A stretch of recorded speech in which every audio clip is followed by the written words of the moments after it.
PUSHLiving.com presents the Wheelchair Accessible Lifestyle Podcast, pushing the boundaries of disability-inclusive design, travel, and lifestyle. Here, you'll find stories of triumph, courage, and clarity. You'll discover you're not alone and hear from inspirational guests from the disability community and beyond.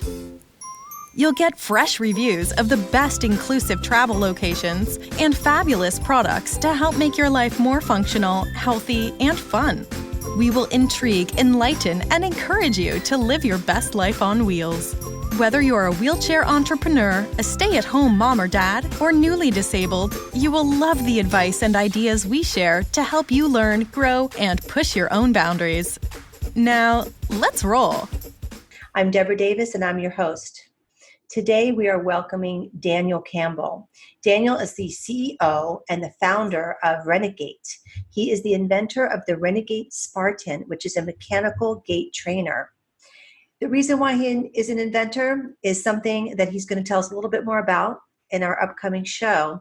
But to give you a little background before we start, Daniel sustained what is called a C6-7 spinal cord injury, now incomplete. At the time, it was complete in 2012.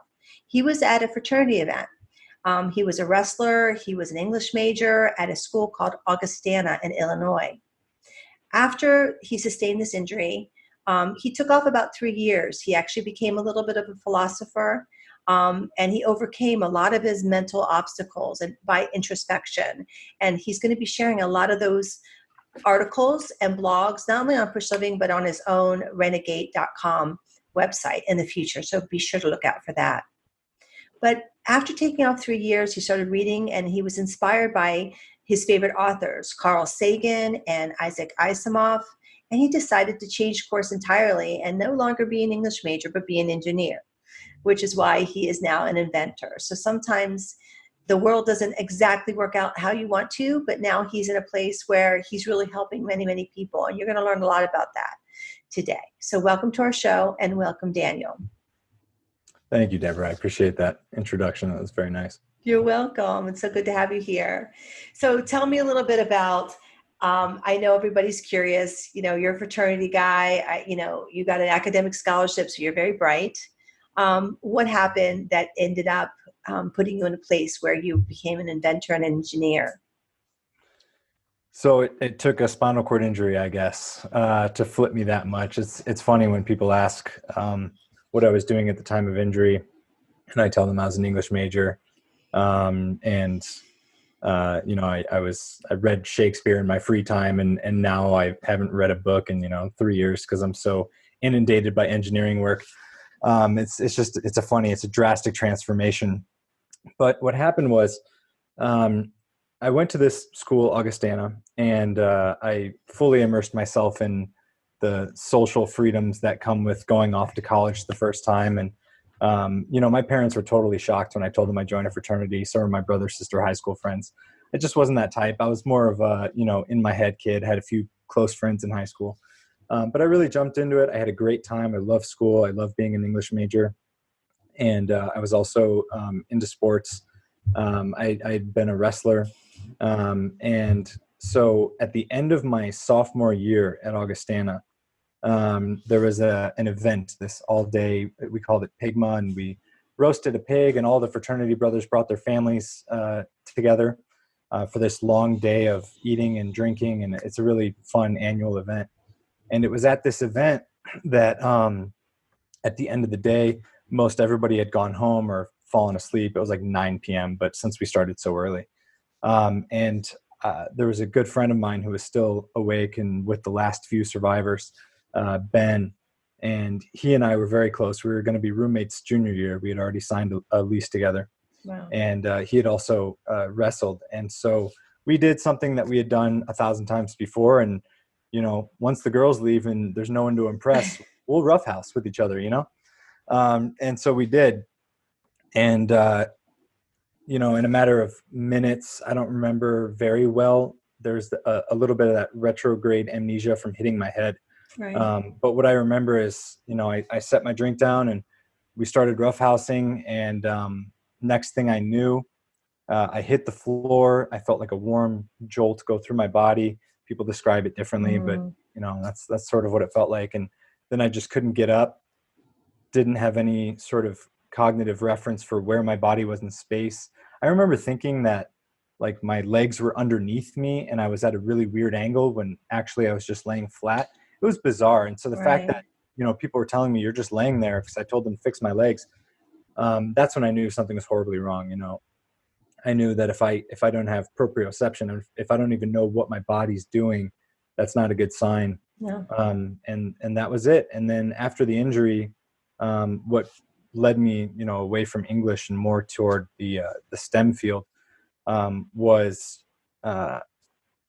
once I got off the pain meds. You have the operation. They did the fusion of the vertebrae, which is fairly common. And then once I recovered from that and I got off the meds, I could actually pay attention long enough to read again, which is something I always enjoyed doing. So I started reading, and that was a huge catalyst for my mental well-being. And the books that I gravitated toward were, like you said, Carl Sagan, Isaac Asimov. It was the sciences, STEM, just that kind of stuff. It's just where my interests, where my curiosities took me. And then when it came time to go back to school, I wanted to finish my degree. For a while, I wanted to commit fully to rehab, to physical therapy, and just see what I can squeeze out of that in terms of functional regeneration and restoration. When it came time to go back to school, I didn't even want to do English anymore. I wanted to do maybe biology, maybe something in the sciences or engineering. And I did a little bit of research into the programs that my school offered and decided to go with robotics engineering. My goodness. Not even having any idea that you would be an inventor later. No, that wasn't the plan. Yeah, the plan wasn't, I didn't even have entrepreneurial ambitions. Right. Being an inventor, I think the last time I wanted to be an inventor, I was probably like 7 or 8, because most kids go through that phase. Yeah, exactly. The first time they make a sandcastle, they all inventor. So no, that wasn't the ambition. I just thought I'm pretty good at math and I could probably make a decent engineer. That is fantastic. And it's a great degree, obviously. So let's go back a little bit. Let's rewind. You were at this party, you were having fun, you were C6-7, you were complete. The doctor said everybody who doesn't understand what C6-7 means, it's cervical. C6-7 means that you don't have use of your fingers. You have your biceps, but no triceps. So you're basically paralyzed from the higher chest level down. You have no core, no obviously anything below the chest level, right? So, and that includes feeling. Complete means everything. It means feeling, motor and sensory. So Daniel, within the 3 years, you said you dedicated yourself to rehab. You were in Illinois when this happened. Where did you go to rehab? So at the time of the injury, I was brought to, it was then called the Rehabilitation Institute of Chicago. Right. It's now the Shirley Ryan Ability Lab. So that's a fairly well-known SCI rehab. It's, everybody says it's one of the best, and it was they had a good, good care. So that's where I went for the inpatient portion of rehab, which for me lasted 2.5 to 3 months, somewhere in there. And so you're exactly right when you describe the ability level. At the time of injury, I had bicep function, but even that was a little weak. I think the inflammation might have even pushed a little higher than C6 because my biceps were weak, but they were there. And I had no triceps and nothing else below that, hands, nothing. And in the very early weeks, almost immediately, maybe week 2 or 3, I noticed little twitches in my fingers and in my triceps. And so I think what that probably was caused by was the inflammation going down. Just your body's natural reaction to the injury starts to subdue. And when the inflammation decreases, that pressure comes off, some of the dormant neurons can kind of wake up, or at least that's my understanding of it. And so a lot of people describe, very early after injury, a lot of stuff comes back. And then after that, it's more of a hard struggle. You got to really fight for it through therapy. So that sort of free lunch was for me, hands and triceps. Without much therapy, I was just getting it back right away. Okay. Free lunch. I like the way and thank you for describing it that way, because I think a lot of people do put a lot of unrealistic expectations on people with spinal cord injuries, that we can work ourselves back into it if we have faith and we work hard enough and we're strong enough. And, then we'll get better. And I think that the science is there. We're going to get better. We're not. And like you said, a lot of it will just come back naturally. And the rest of it does take some work. But if you don't have the nerves, if they're cut off from the mind, there's nothing you can really do to regenerate that. Right. Especially after 2 years. Generally after 2 years, what you have is what you have. You just have to maintain that. I think there's a flaw in that model as well. Although you are absolutely right. It's undeniable that over time, your potential to recover does taper off. Mm-hmm. Although Dale Hall is the medical doctor that runs the NeuroWorks rehab center in Utah. Mm-hmm. And he once described it to me. He owns this really big rehab clinic, and he's seen so many hundreds of people recover. It's a fantastic clinic. He said it's an asymptote, which is a mathematical term for something that gets really close to zero but never touches zero. And I think he's absolutely right, because I've seen people personally that 5-6 years after injury, they're making progress. It's not drastic, but it is demonstrable, undeniable progress. So, I don't like it when people say that after some date or some duration, that's it. What you have is what you get. For most people, de facto, that is the case. But I think biologically, we have a little more potential than that. Excellent. And then, I wanted to echo that sentiment that you brought up, because it drives me crazy when people say, if you just work hard enough or do this or that, you'll recover. That drives me crazy. And I'm glad you brought that up. I've went to therapy with people who did not put very much effort into therapy, and they made incredible progress. And you see people right beside them, busting their butt every single day, going 5 days a week, and doing therapy and the time off at home. Wow. And they get nothing back. So there is no hard and clear relationship between effort and how smart and hard you work and what you get back. It is fundamentally a gamble. And of course, that doesn't mean don't work hard. You should, the science isn't mature enough to tell you what your potential to recover is. An MRI image or a CAT scan doesn't reveal much information about the nature of your disability. That's why, think about how they classify these Asia classifications. The tests are kind of dumb. They're kind of silly. It's like, pinprick here. Did you feel that? Soft touch here. I mean, that's rudimentary when you think we're in 2019, and can't you just x-ray my spinal cord and tell me molecularly exactly how severe the damage is? It's just we're not there yet. So, basically we look at your outside symptoms at the time of injury, and if you don't have much back, we say you're complete. But what is that actually saying? Someone like me who had a contusion can present exactly the same as someone who had a severance, someone who got shot and their spinal cord is severed. We're both complete, but is my potential to recover the same as theirs? Of course not. It's better. So our information about the severity of injuries is very limited. And I hope people realize that, because sometimes hearing that you're complete and getting put in the statistical category of people who have a very low chance to recover can be incredibly demoralizing. For me, it was. And so I try to spread that. Anytime it comes up in conversation, just tell them these categories are kind of weak and they're outdated, and they're not predictive. They're just statistical.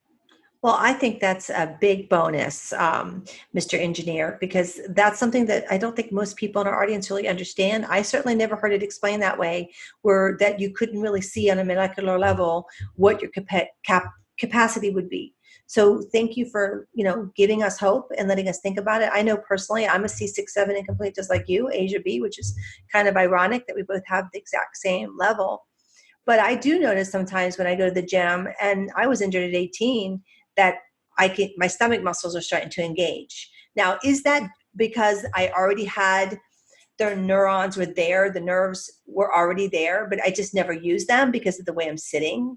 And it just somehow some new exercise that you wouldn't normally do in normal everyday transferring or pushing or lifting, they put you in a different positioning, and all of a sudden those are being engaged. That might be it. So when you say you see demonstrative improvement upon people that it might just be that the nerves were already there, that they just weren't being utilized. Does that make sense? That makes perfect sense. And I think the science is actually already in agreement with you. We're still mapping out exactly what happens after spinal cord injury. Like there are studies published in 2018, 2019 that are revolutionizing our understanding of actually what happens when you get a spinal cord injury. Because the trauma is nothing. I mean, that's the catalyst that kicks it off. But it's Right. actually your body's immune response that causes this cascade of additional damage.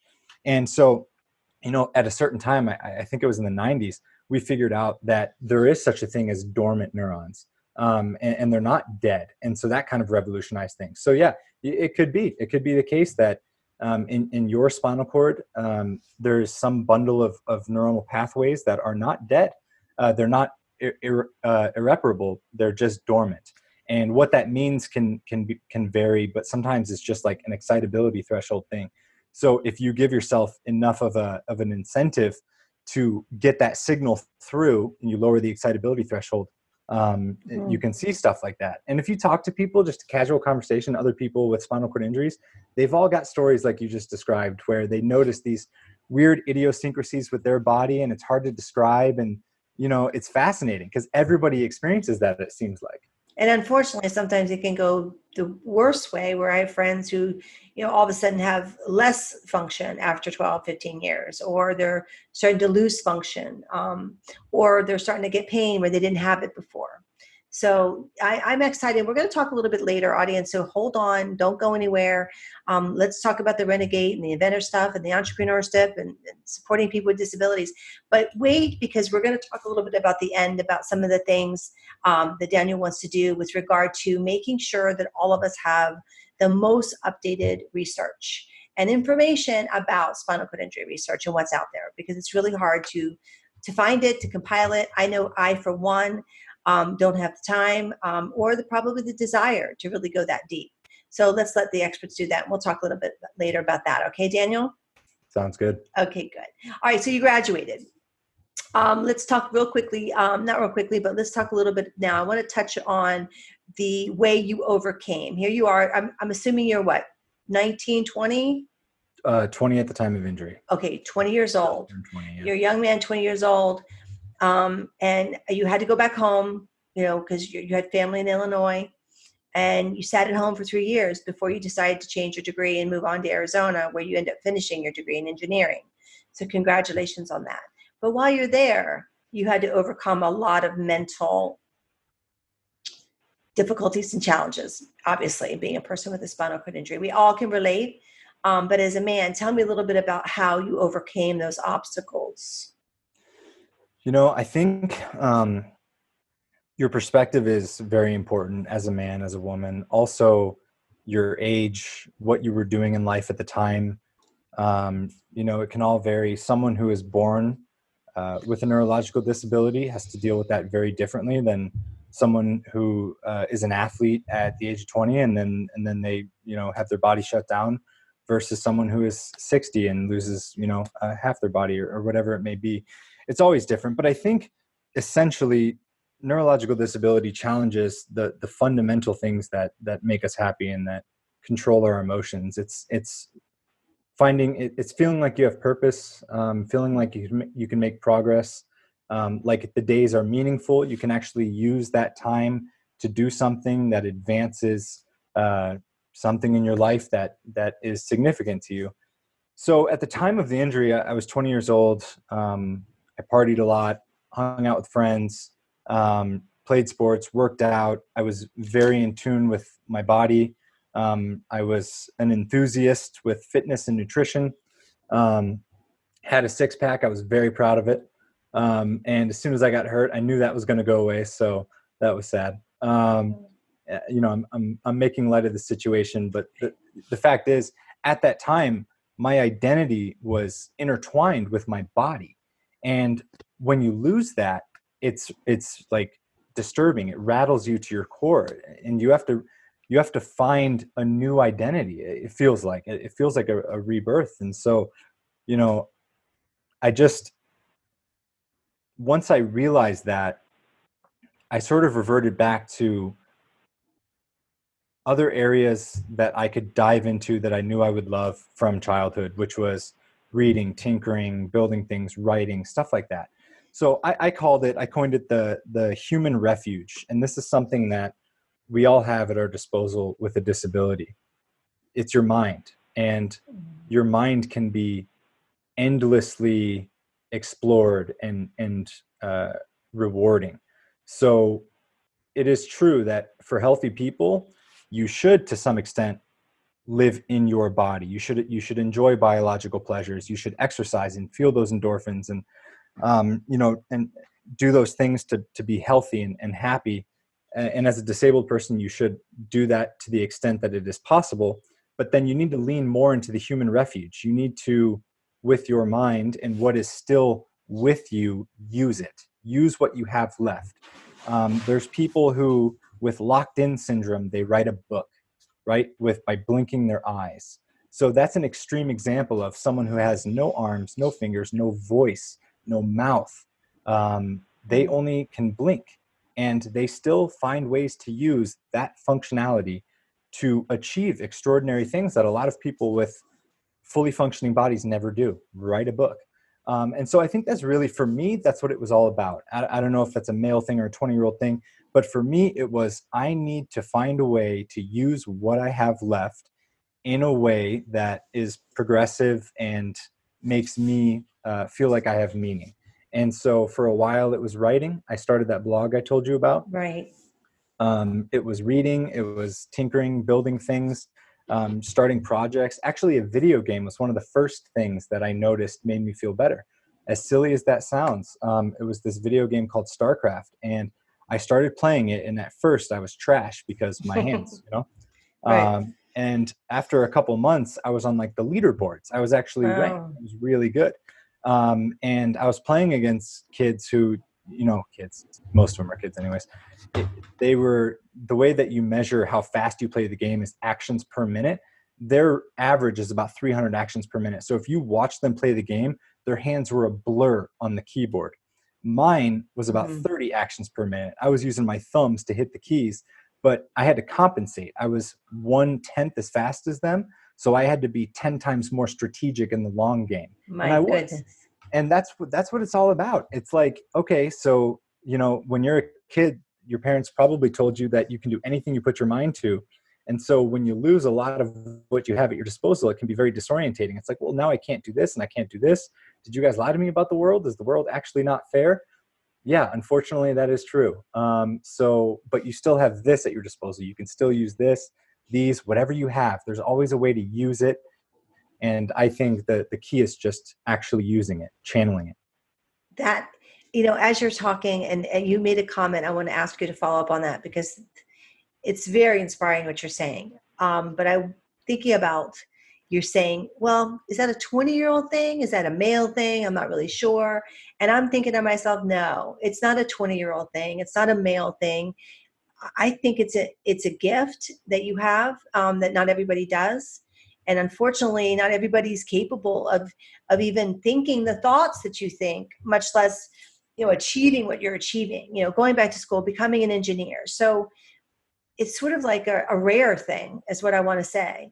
Not that everybody can't find something, it could be a mechanic, you could love, you could just love a good woman and live your whole life being happy. Some people can just,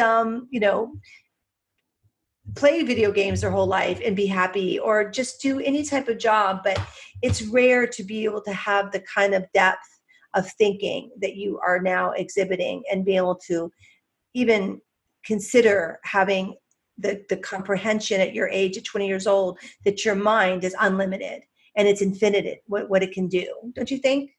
Or maybe you don't even know because you're in that brain. No, I think you're right. I think it is rare. And I wonder if it has to be as rare as it is. I certainly don't think so.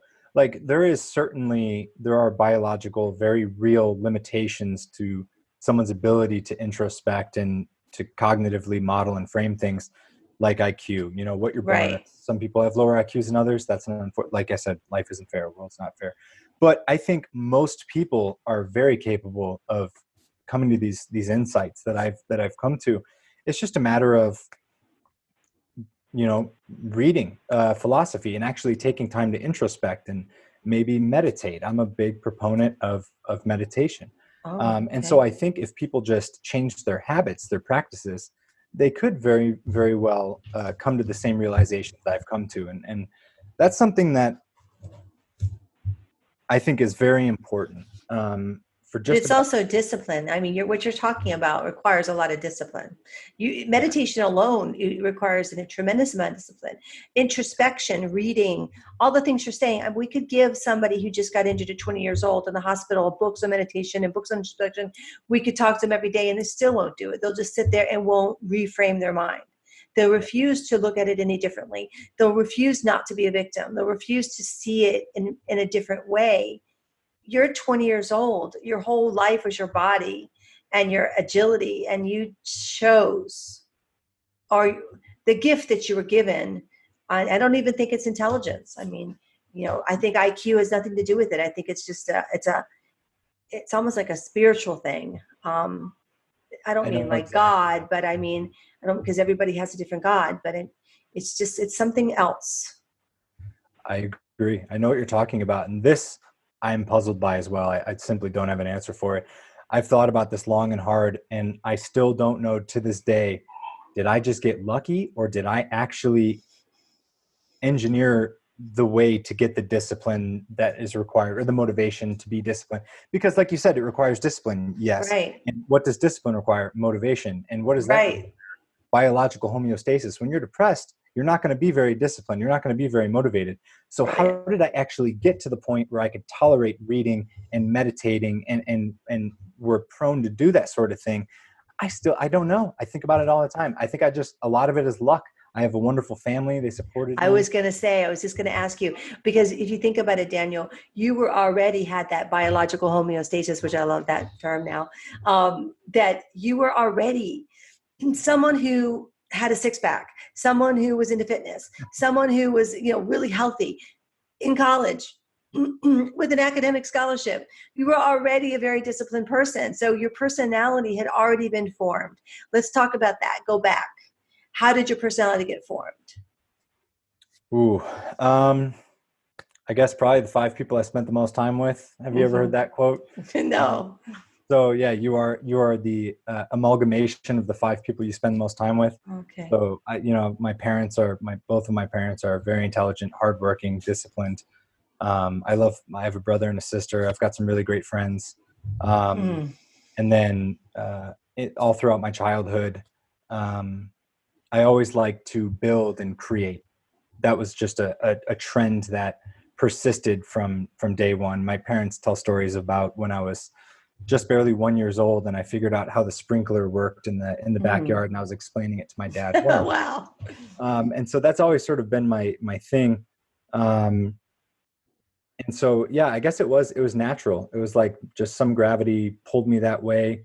After the injury, the first thing you have to do is not be horribly depressed. I mean, for a long time, it's not like I just bounced back. For about a year, I didn't want to get out of bed. For about a year, I thought, I had plans to give up if I didn't get back a certain amount by some date. I was telling myself, if I'm not walking at 2 years, that's it for me. And I really fully committed. I believed it 100%, embraced that sentiment.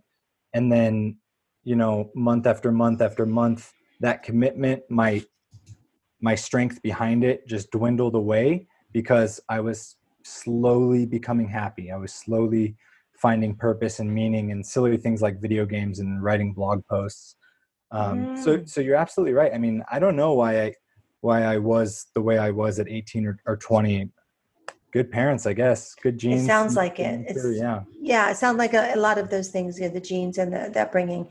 Well, thank you, parents. And listen, I want to say from the bottom of my heart, thank you for sharing that story and being so honest, because I know a lot of people in our audience are thinking those thoughts. And depression is something that people deal with, whether they have a disability or not. Obviously, this. There's a little boy just today who's 8 years old who killed himself because he was being bullied at school. A 13-year-old girl with a spinal cord injury, same thing, like 2 weeks ago. So there is a lot of sadness in the world and a lot of comparison, and it's nice to be compared to people. And it's nice to see that people like you who are successful and positive and handsome also have these deep thoughts. So you had some depression, you overcame it with some of this writing and a lot of the support network that you had. But that happened in 2012, right? The injury. So here we are in 2019. You're still not that far away. What do you do now to keep yourself going when you get sad and you get depressed? I'm sure you still have moments like we all do where, maybe the business isn't going well for you, or maybe, you just lost a major investor or something. Somebody copied you, which happens a lot in our world. And I'm sure you've had that problem. I know you're patenting your product, and we're going to get to the product in a minute, but tell me how you deal with that, because before we leave this topic, I want to give some hope to the people who are listening. Yeah, that's a very good topic to bring up. And it's more than just moments. I'll go through phases where for weeks and months I'm down. That's regular. I mean, I almost expect it to happen periodically. And sometimes there's a clear reason, and sometimes there's not.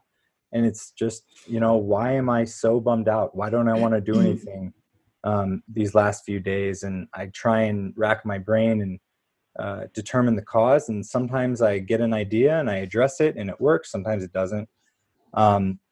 Something that is almost a cliche at this point is, the physical. It's, are you eating well? Are you getting sunlight? Are you exercising? Are you socializing? Are you sleeping?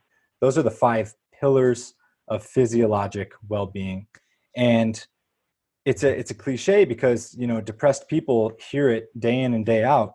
Are you doing these things? And I remember at the time, right after injury at month 4, 5, 6, when I was horribly depressed, people would say these things to me, and I almost wanted to roll my eyes at them. It's like, get out of here. That is not going to help me.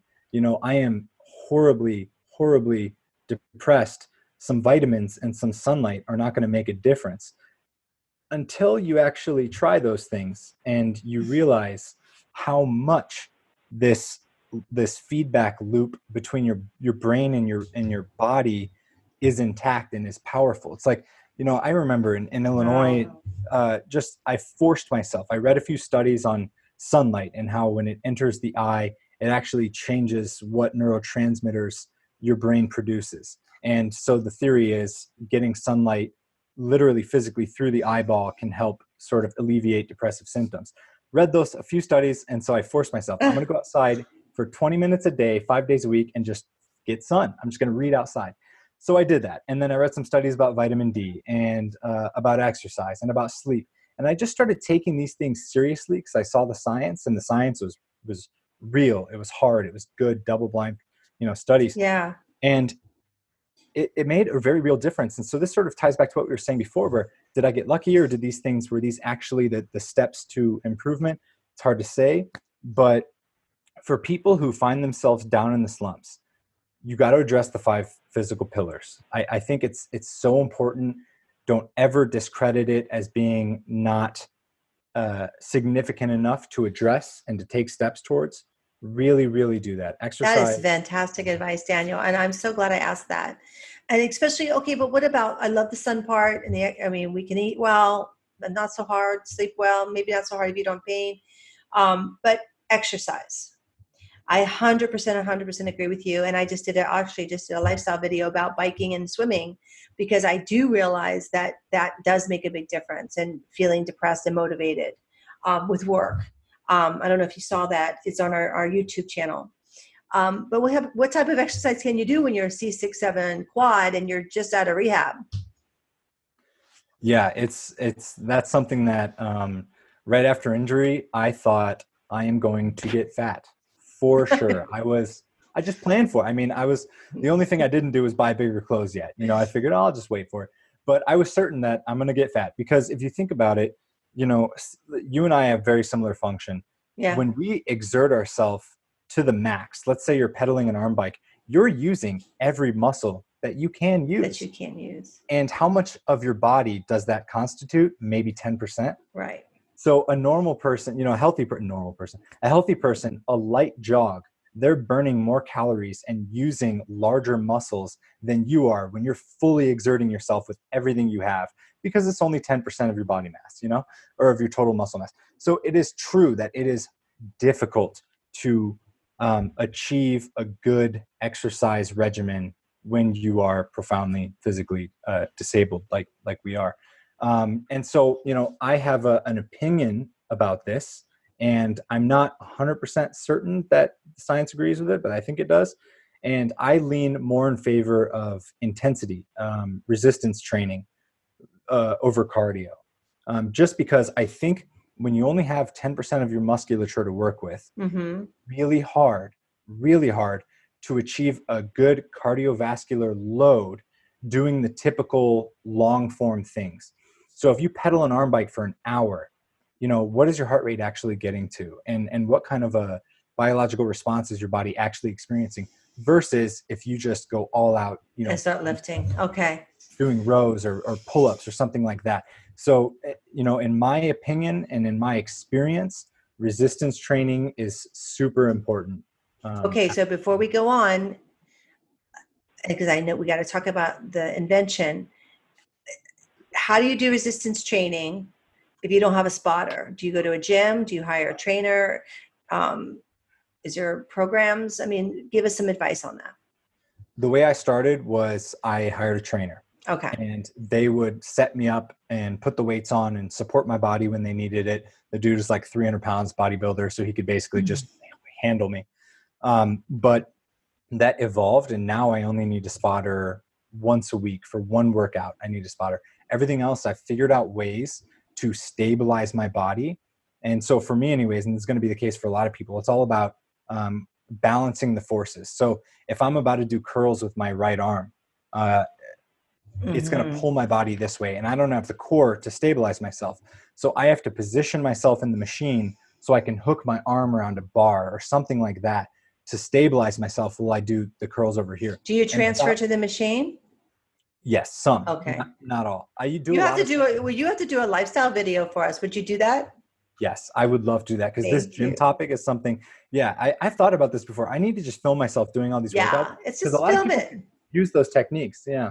I would love to see it. And I mean, we do have a wheelchair lifestyle series now, and we're going to have a guy who's going to be doing some fishing, and this would be wonderful. And obviously we're going to link to you and your site. So it'll be a wonderful way to not only to help people, but to let people know what you're doing about the ReneGait.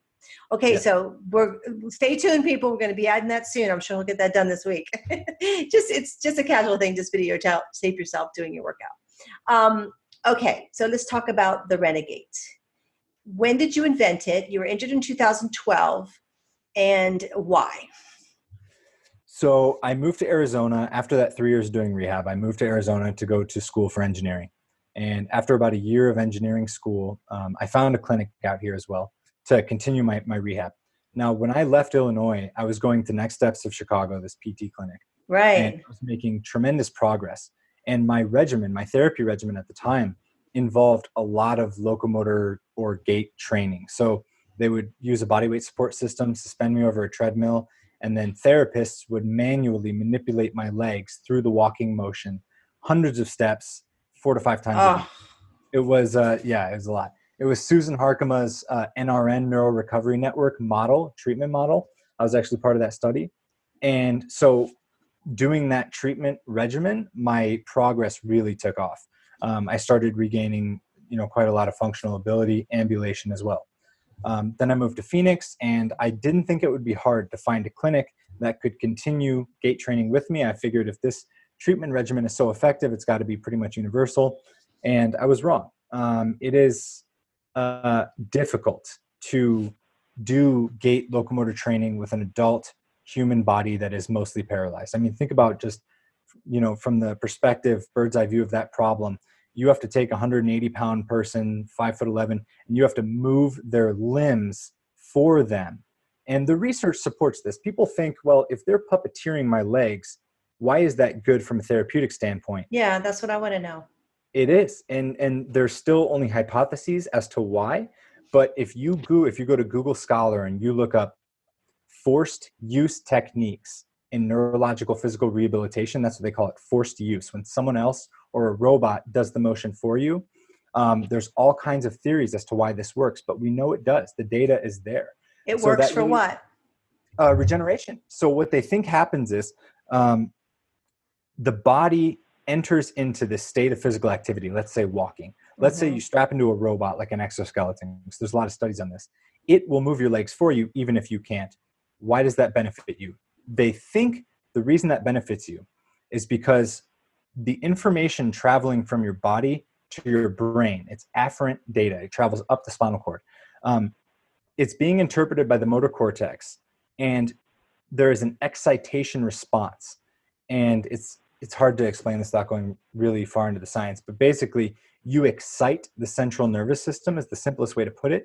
By having your body exhibit that behavior, you excite it, and it essentially incentivizes your central nervous system to reorganize and to adapt. So your body, it recognizes the stepping pattern of motion from a very deep evolutionary place. Just like with, if you look at a baby, when they learn how to walk, they all follow this developmental sequence, right? It's like sit up first, then quadruped, then crawl, then stand, then walk. And it's the same with people after injury. There is this sequence that your body understands inherently. It's encoded into the structure of our neurons.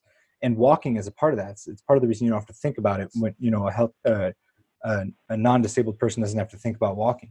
And so if you can take advantage of those structures and excite the spinal cord, it might be able to reorganize. That's one of the... So have you been, not to interrupt you, but have you been walking since 2012? No, it took about, so in the 11th month after my injury in 2013, I wiggled a toe for the first time. It was a slow progress. Wow. And then my first steps were month 18 to 20. With the gait training? Yeah, after gait training. I was gait training for about 6 months. And then I stood up in a walker and I surprised myself and everybody there. I took a few steps. And then over time, I took more and more. And like a lot of it was spasticity, but a lot of it was volition. Really? Okay. Yeah. So you're very incomplete. Okay, I didn't know that. Okay, so I personally never did gait training. So this is really kind of an interesting discussion. I wonder how many of our audience haven't.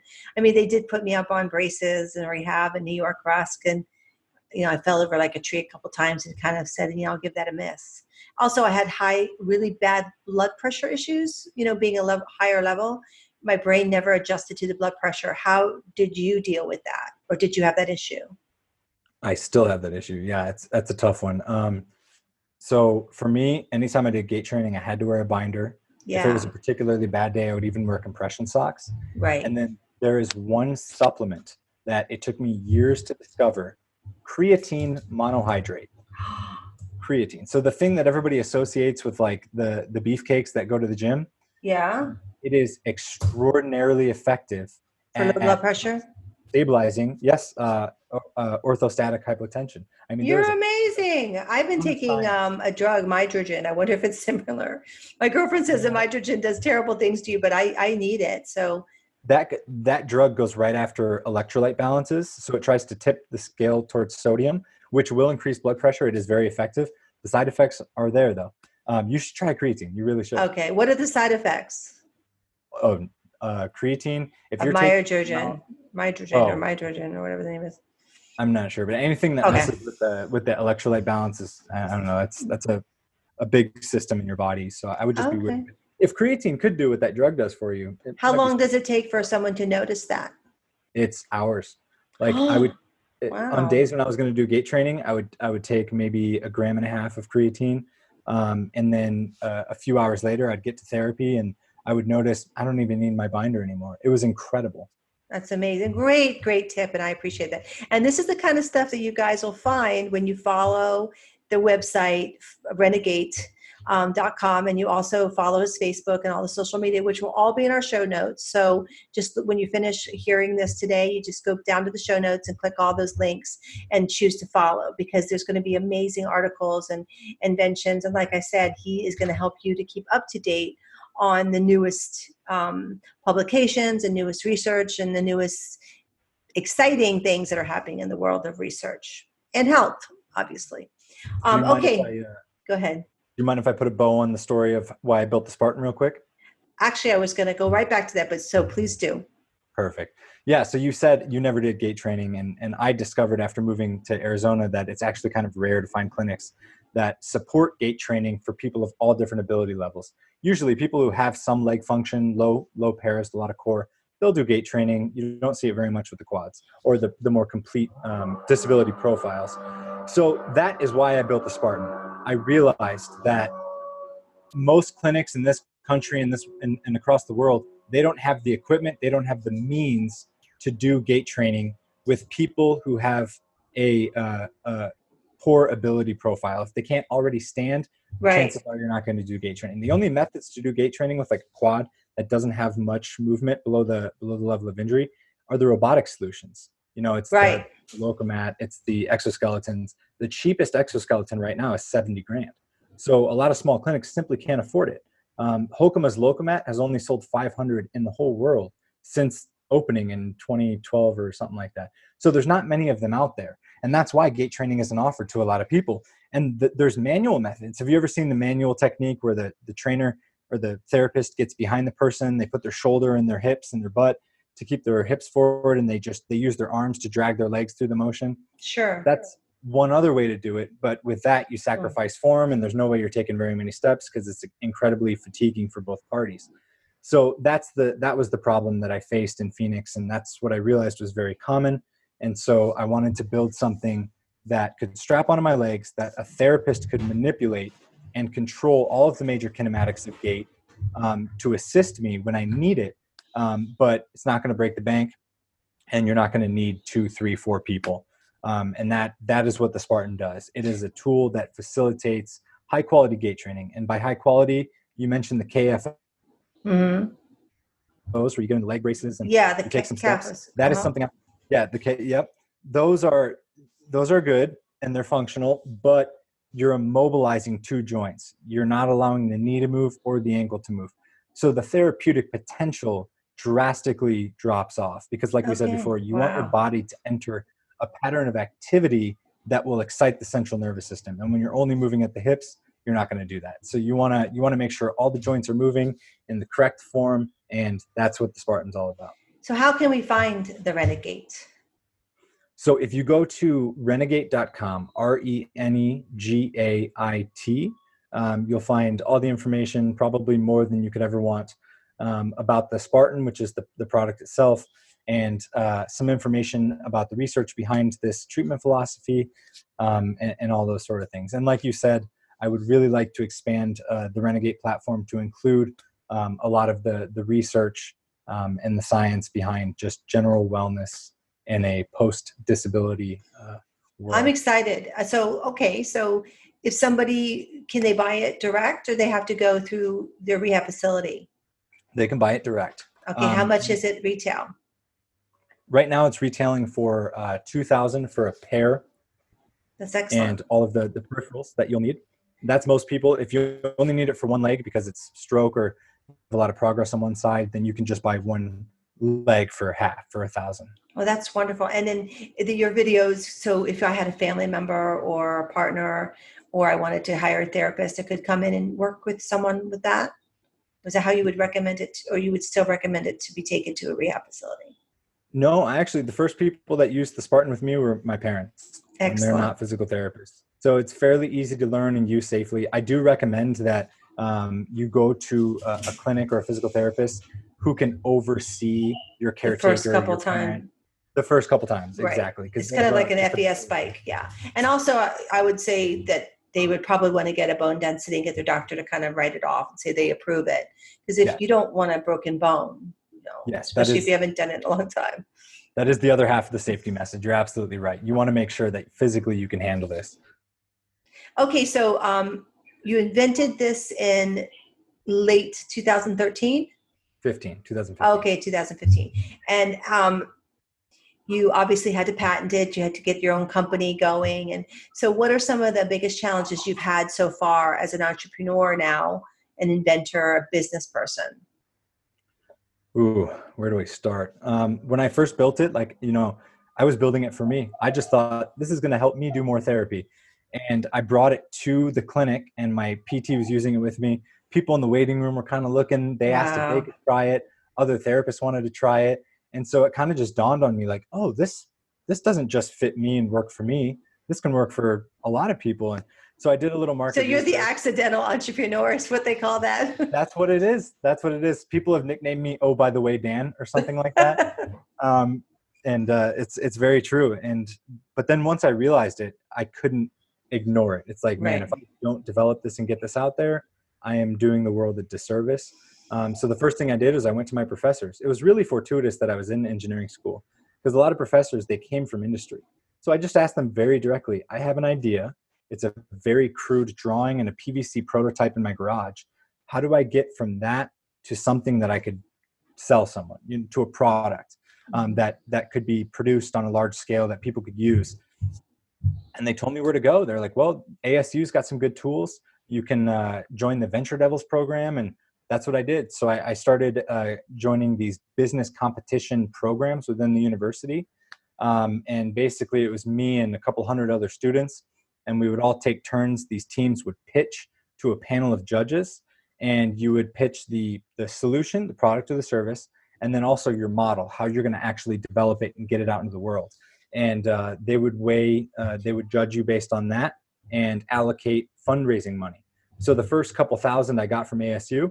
And then at one of the competitions, it was fairly high profile. It was like the second biggest one that ASU had, called Glowing Minds.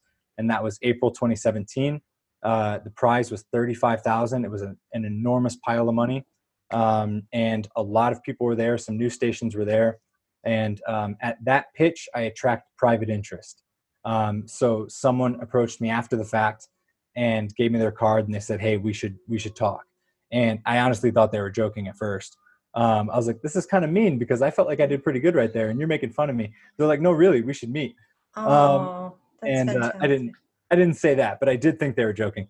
And so I met, and so now I'm privately funded and finished developing. I spent the last 2.5 years traveling around the country, fielding the prototypes at different clinics, improving it, fielding it again, improving it, fielding it again.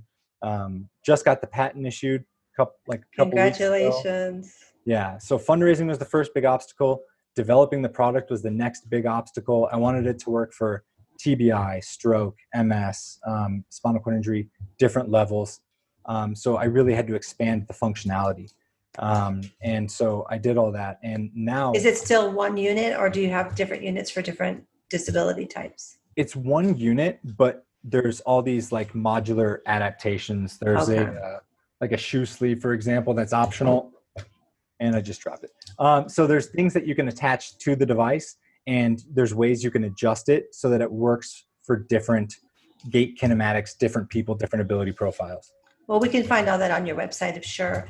Okay, so in closing, excellent interview, Daniel, in so many levels. I think people are going to really get a lot out of this and learn a lot. But not everybody's in engineering school. Not everybody can do a pitch. They just might have an idea, or they might just have a service. They might just want to, do writing or whatever their entrepreneur spirits are, whatever company they want to start. Push Living is big on pushing that. Pushing entrepreneurship or small businesses, because like you and I spoke about on our pre-interview, a lot of time when you have disabilities, it's hard to get up at 7 o'clock in the morning and get out to a job and get in traffic, and take transportation might be a boundary, or blood pressure or any other physical things you might need to lay down because of pain during the middle of the day. You might work better at night. So long story short, this is a good way for people to build their financial well-being. And as you said, that helps with depression when you have a purpose.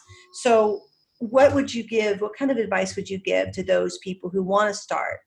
And is there anything that you would give, like your top tips on how to start, how to stay motivated, and what to do to help them understand that it's not going to be an easy road, but it's well worth it? So the advice, truly useful advice, is going to depend on where they're coming from at a certain stage. So I've had people come to me and they have an idea, and they understand certain aspects of how to get to point B, but not others. And so it's hard to give really general advice that would be useful to everyone. Maybe a job coach or maybe a business coach would be a good idea. Yes. Yes, you're doing it for me. The generalized advice. Talk to people who have been there. So, if you're not at a university, but maybe you know someone who works at a company that is sort of small, and maybe you could get a coffee meeting with someone who has done something entrepreneurial. There's a lot of like intrapreneurs, people that work for large companies, but they develop products within that company. They're essentially doing the same thing I did. They're not the traditional, what we think of as someone in their garage tinkering. They're working for Dell, but they're developing something totally new, and they're doing all the same things that entrepreneurs do. So I love that. That's a great idea. Getting a mentor, and finding someone who's already doing what you're doing, and just say, hey, I'd like to have a coffee meeting. And just, that might be really a way to get, kind of like a coach without having to pay for a coach. That's probably the best single piece of advice. Yeah, that is the best. It's networking, and it's talking to people who have a lot of people want to help. It's shocking. I'm surprised, again and again and again, how helpful people can be and are prone to be when you ask. If you just ask, you might expect a no, but that's the worst that can happen. That's great advice. Just ask, right? Yeah. Ask for help. Network broadly. I've taken so many coffee meetings with people that I didn't think we're probably not going to achieve anything super productive, and we end up achieving something fairly productive. So talk to a lot of people, and just get out there and try it. And if anyone wants to, if they've got specific questions, feel free to email me, and I'd be happy to talk through any young entrepreneur. Absolutely. And also, I mentioned to you, we have a website, we have a Facebook page called Entrepreneurs with Disabilities United, and we'll put that in the show notes as well. I hope, Daniel, that you join us there and share your stories. And if you have a new blog post, you have a new invention, or you just got a new contract, we want you to share your excitement with everybody. And also, people can go there and ask questions. So we're there to support each other, which is really what it's all about. So that might be another little useful tip for people who are listening. We actually have 80 people pending joining. One of the issues we're having is, you have to be a person with a disability to join, and you also have to have a business in place that you've already started, or that you have an idea, and you have to specify what that is. So if you've tried to join and you haven't been approved, that's probably why, because there's 3 questions you were asked. So I just want to throw that out there in case anyone's listening and going, hey, I tried to join that and I couldn't get in. Now you know why. Go back in, answer the questions. We want to make sure that everybody in there is at the same level, and we can actually help each other. That's the kind of community we are. So lastly, Daniel, I just want to say again, thank you. ReneGait.com, the Spartan. We look forward to seeing and hearing more from you, and hopefully, like we talked about, you'll be able to share some blogs and some things that helped you get through that first year, or the first 3 years actually, and that you're continuing to grow. Appreciate you being there. I intend to. I would definitely like to continue the conversation. And just as a closing note, you mentioned people with disability have this inherent disadvantage of maybe you have to lay down during the day, and physically you're challenged. But contrary to that, we also have an advantage, which is something that I've noticed glaringly ever since I started this. We're in a niche space. And when you live in a small community like people with neurological disabilities, that community doesn't attract many of the world's thinkers and problem solvers, right? The brightest from MIT are working on the next iPhone. They're not concerned with adaptive living and neural rehab. And that is why something as simply mechanically as the Spartan is able to actually offer value. Like, we think about it every day, people are thinking of little ways that this is really hard to do. Maybe you're transferring into your car. You might be one of very few people who actually thought that. And if you act on it and you start thinking of solutions, you might be the only person in the world doing that. So we are disadvantaged physically, but because we're such a small community, we're underserved by problem solvers, engineers. So there's a lot of low-hanging fruit. There is a lot of ways that the slide board can be improved. There's a lot of ways that utensils could be improved. A lot of really low-hanging fruit. So if you think you've got a good idea, I encourage you to go for it. It might surprise you how much value you can bring. Bravo. That couldn't have been a better ending. Thank you so much, Daniel. Yes, and to your whole team who contacted PUSHLiving.com to introduce us to you. We are very, very happy that we had this opportunity. So thank you again. And we look forward to continuing the journey with you. So am I. Thank you so much. Okay, love. Have a great day. Thank you for being here. Too. Bye, everyone. See you next time. From outdoor adventures to indoor activities, the Will Model C will complement your every move with superb stability and durability, easy disassembly, and tight turn capability. The Will Model C personal electric vehicle can help you live the life you aspire to. To learn more and find your perfect match, visit www.will.us.